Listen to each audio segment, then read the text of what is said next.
Bismillahirrahmanirrahim. Assalamualaikum warahmatullahi wabarakatuh. Alhamdulillah wassalatu wassalamu ala Rasulillah la haula wala quwata illa billah amma ba'du. Alhamdulillah, pada kesempatan kali ini kita masih diberikan Allah Subhanahu wa taala berupa kesehatan sehingga kita bisa melanjutkan pembelajaran pada hari ini. Namun sebelum kita mengawali pembelajaran, sebelum kita mulai, seperti biasa kita awali dengan berdoa dengan harapan mendapatkan berkah dari Allah Subhanahu wa taala. Biwasilati Ummul Furqan Al-Fatihah. A'udzubillahi minasyaitonir rajim. Bismillahirrahmanirrahim. Alhamdulillahirabbil alamin arrahmanirrahim maliki yaumiddin. Iyyaka na'budu wa iyyaka nasta'in. Ihdinas siratal mustaqim. Siratal ladzina an'amta 'alaihim ghairil maghdubi 'alaihim waladdallin. Amin. Baik, hari ini kita akan belajar bersama tentang keteladanan Khalifah Umar bin Khattab radhiyallahu anhu dan Sayyidah Aisyah radhiyallahu anha. Langsung saja, Khalifah Umar bin Khattab radhiyallahu anhu. Jadi beliau itu mempunyai nama lengkap, yakni Umar bin Khattab bin Nufail bin Abdul Uzza bin Rabbah bin Abdullah bin Qurt bin Rizah bin Adi bin Ka'ab, dan mempunyai seorang ibu bernama Hantamah binti Hashim. Ya, itu beliau lahir di 581 Masehi sampai 644 Masehi. Pada tahun 608 Masehi, Umar bin Khattab masuk Islam di usia 27 tahun. Jadi Khalifah Umar bin Khattab itu baru masuk Islam ketika umur 27 tahun. Ya, sudah dewasa. Dan beliau itu menjadi seorang khalifah kedua setelah Khalifah Abu Bakar As-Siddiq, dan wafatnya di usia 63 tahun. Nah, sifat-sifat Umar bin Khattab yang masyhur.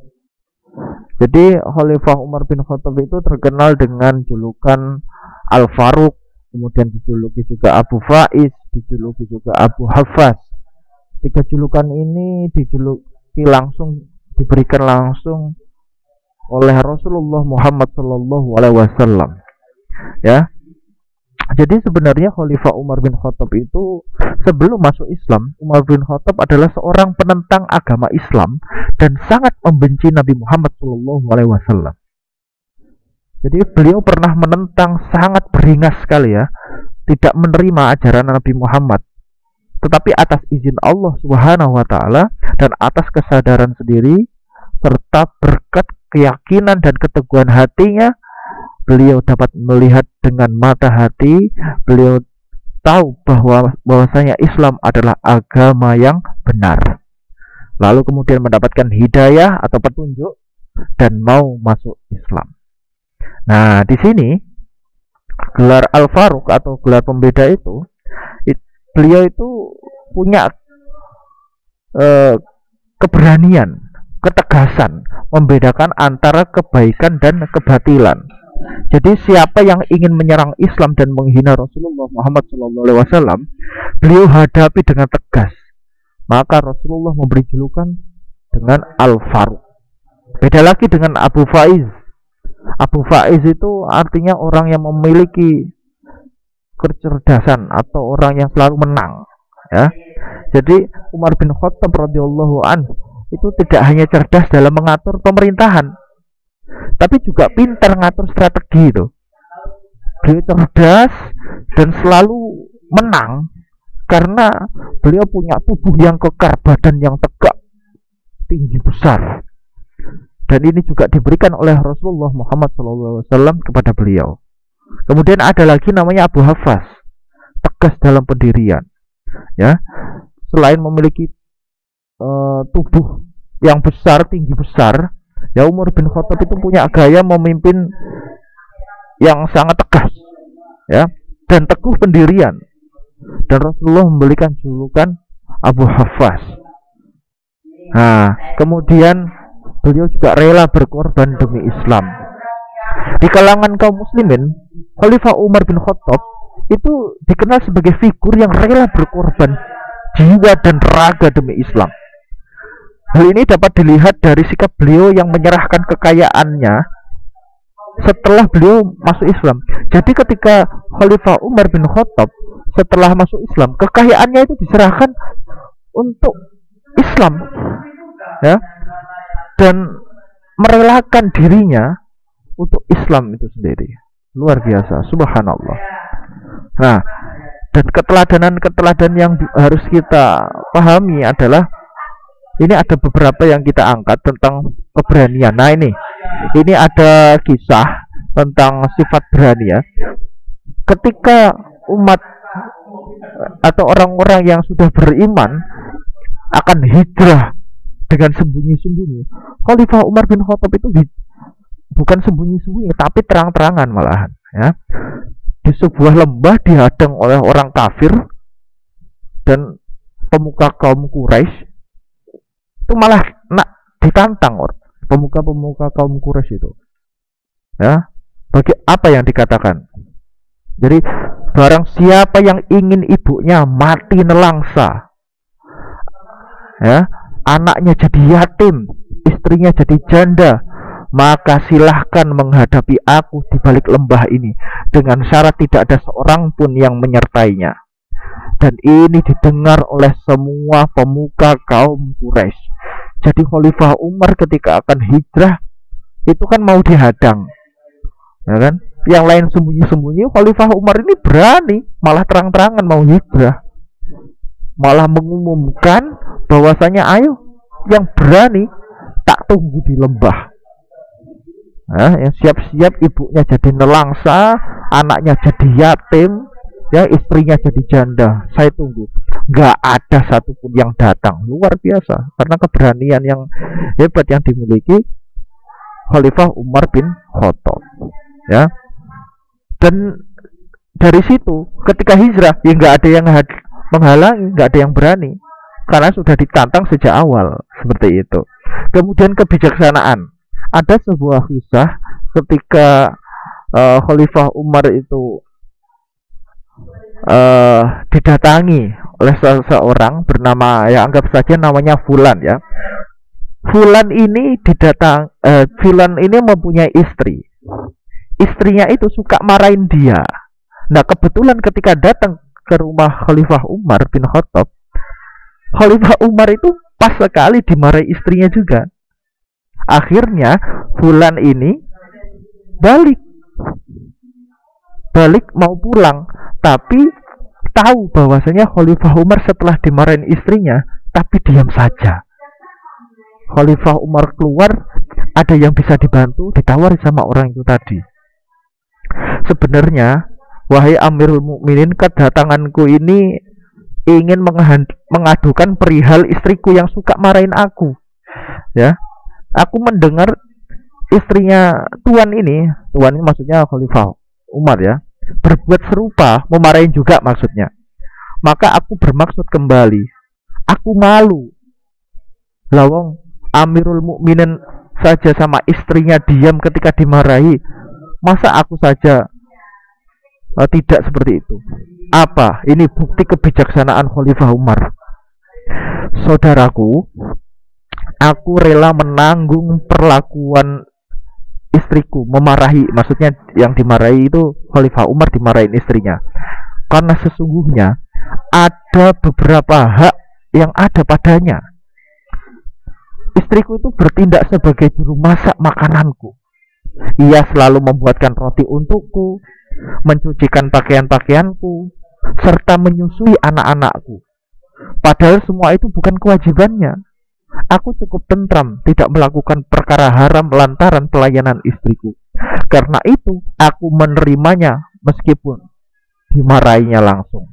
Jadi artinya begini, Khalifah Umar ketika dimarahi itu membayangkan bahwasanya istrinya itu sudah berkorban banyak untuk dirinya, ya.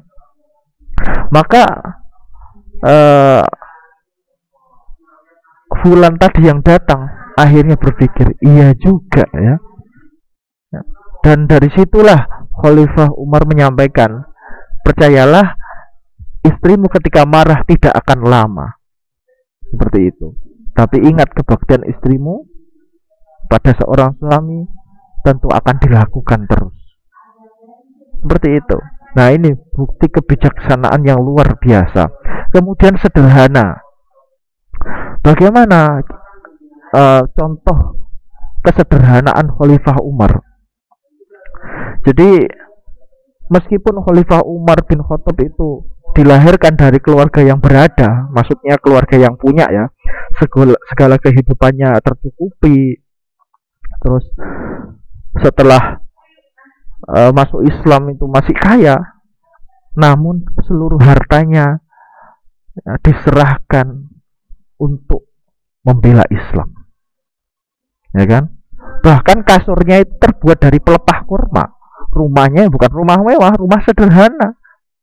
Ya, ketika mau mengambil gaji, itu ngambilnya itu nggak semuanya, hanya sebutuhnya saja. Kadang kalau istrinya butuh ingin membeli kebutuhan, gajinya baru diambil sesuai kebutuhan.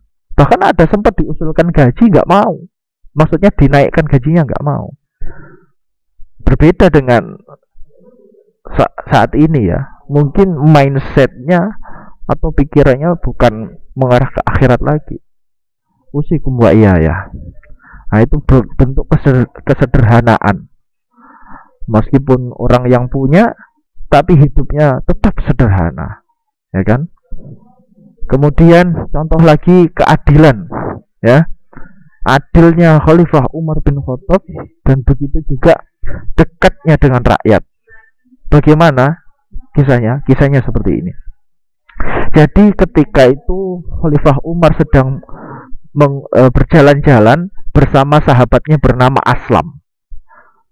Sahabatnya bernama Aslam kemudian mendengarkan ada tangisan seorang anak di sebuah rumah kecil dan minta tolong ke Aslam ini atau sahabatnya untuk mengecek kenapa anak ini menangis terseduh-seduh seperti itu. Ternyata anak ini adalah anak yang kelaparan. Ibunya sedang memasak, tapi kok lama nggak matang-matang. Kalian tahu apa yang terjadi? Aslam dimintai tolong lagi, disuruh melihat lagi apa yang terjadi sebenarnya, apa yang dimasak kok nggak jadi-jadi itu masakannya. Ternyata ya Allah ya Rahman, kalian tahu yang dimasak adalah batu. Sontak detik itu juga Khalifah Umar bin Khattab pulang mengambil gandum satu sak, dibawanya dan diberikan supaya anaknya itu tidak kelaparan. Subhanallah.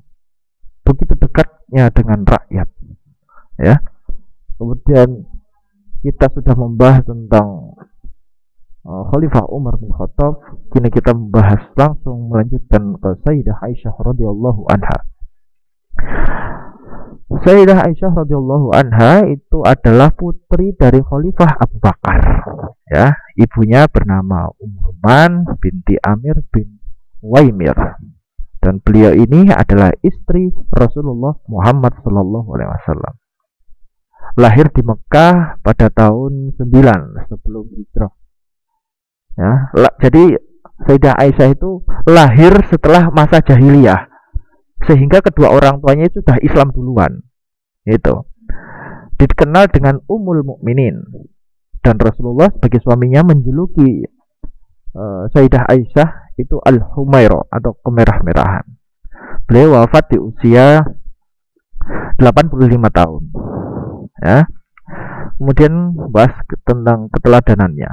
Ya, keteladanan Sayyidah Aisyah radhiyallahu anha. Beliau ini adalah seorang perempuan yang cerdas dan cantik. Jadi Sayyidah Aisyah itu adalah teladan bagi kaum perempuan. Beliau sangat cerdas, sabar, dan sangat taat beribadah. Banyak sekali hadis Rasulullah yang meriwayatkan tentang beliau. Jadi beliau itu tempat bertanya sekaligus rujukan bagi sahabat dan tabi'in yang berkenan dengan hadis. Karena beliaulah sosok yang paling banyak meriwayatkan hadis Rasulullah SAW. Salah satu buku hadis yang paling terkenal di dunia Islam adalah Musnad Imam Ahmad, menghimpun sejumlah besar hadis yang diriwayatkan dari Aisyah. Ya. Jadi dari kecerdasannya itu beliau tidak hanya sebatas perempuan yang cantik saja, tapi kecerdasannya itu melengkapi kecantikan paras yang ada, ya kan? Kemudian suci dan taat beribadah. Dia tidak hanya cerdas dan cantik saja ya, tapi juga taat beribadah. Oleh karena itu beliau itu disebut sebagai wanita yang istimewa. Nama beliau itu ditempatkannya dalam Al-Quran, beliau termasuk wanita yang utama selain Siti Maryam dan Siti Asiyah. Rasulullah SAW bersabda, ya, "Kamalu minar rijali katsir, walam yakmul minan nisa'i ghairu Maryam binti Imran wa Asiyah imra'atan Fir'aun wa inna fadla Aisyah 'alan nisa'i kafadli tarid 'ala sa'irit tu'am." Rawahul Bukhari wa Muslim. Artinya, lelaki yang sempurna jumlahnya banyak dan tidak ada wanita yang sempurna selain Maryam bintu Imran dan Aisyah istrinya Fir'aun. Dan keutamaan Aisyah dibandingkan wanita lainnya sebagaimana keutamaan At-Sarid dibandingkan makanan lainnya. Hadis riwayat Bukhari dan Muslim. Jadi maksud hadis ini adalah Siti Maryam dan Siti Aisyah adalah wanita yang sempurna. Sedangkan Sayyidah Aisyah adalah pelengkap di antara semua wanita. Jadi berarti istilahnya gini, kalau diibaratkan makanan, Sayyidah Aisyah itu diibaratkan garam. Ya. Begitu pula wanita tanpa Sayyidah Aisyah itu tidak lengkap. Nah, kemudian pernah suatu saat terjadi fitnah yang akan menjatuhkan Rasulullah, ya, dan mempertanyakan tentang kesucian istri Rasulullah. Siapa? Ya Sayyidah Aisyah itu tadi. Hal ini sangat menyakitkan Rasulullah dan istri Rasulullah tersebut. Beliau hanya bisa mendapatkan pertolongan dari Allah Subhanahu wa taala. Setiap malamnya itu menangis berdoa bersama ayah dan ibunya hingga sakit. Lalu pikiran beliau tertuju kepada Siti Maryam binti Imran sebagai sosok wanita yang menjaga kesucian dan kehormatan diri. Jadi dikarenakan tidak ada bukti bahwa Sayyidah Aisyah berakhlak buruk sedikit pun, maka penduduk bumi semakin percaya kebaikan beliau. Beliau itu adalah seorang istri yang selain menjaga kesuciannya, juga bisa menjaga harta benda suaminya, tapi beliau juga mulia hatinya, ya kan? Dan tentu kesucian hati, jiwa dan raga ini membuatnya menjadi taat beribadah. Dan Sayyidah Aisyah sangat dicintai Rasulullah Muhammad Sallallahu Alaihi Wasallam. Ya, kalau sekiranya aku boleh mengambil kekasih dari kalangan umatku, tentulah aku menjadikan Abu Bakar sebagai kekasihku.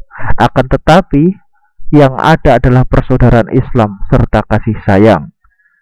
Ya, jadi suatu ketika Amr bin As bertanya kepada Rasulullah SAW, "Wahai Rasulullah, siapakah manusia yang paling kau cinta?" Beliau menjawab, "Aisyah." Kalau dari kalangan laki-laki, tanya Amr, beliau menjawab, "Bapaknya."